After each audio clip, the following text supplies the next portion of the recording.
بسم اللہ الرحمن الرحیم۔ ایاک نعبد و ایاک نستعین۔ لاکھوں کروڑوں درود نبی کریم صلی اللہ علیہ وسلم کی ذات اور ان کی آل پر۔ اردو اسلامک انفو کے تمام ناظرین کو السلام علیکم۔ آپ سے گزارش کی ویڈیو کو اینڈ تک لازمی دیکھیں۔ حضرت نوح علیہ السلام کی قوم بڑی بد نصیب اور ناعاقبت اندیش تھی۔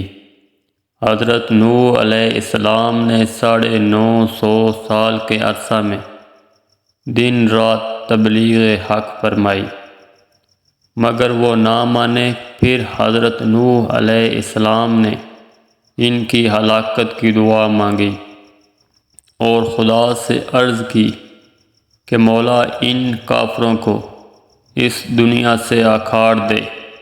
چنانچہ آپ کی دعا قبول ہو گئی اور خدا نے حکم دیا کہ اے نوح، میں پانی کا ایک طوفان عظیم لاؤں گا اور ان سب کافروں کو ہلاک کر دوں گا۔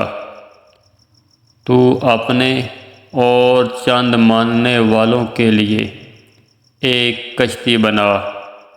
چنانچہ حضرت نوح علیہ السلام نے ایک جنگل میں کشتی بنانا شروع کر دی۔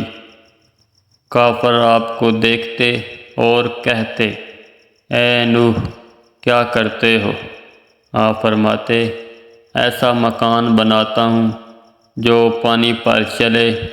کافر یہ سن کر ہنستے اور تمسخر کرتے تھے۔ حضرت نوح علیہ السلام فرماتے کہ آج تم ہنستے ہو اور ایک دن ہم تم پر ہنسیں گے۔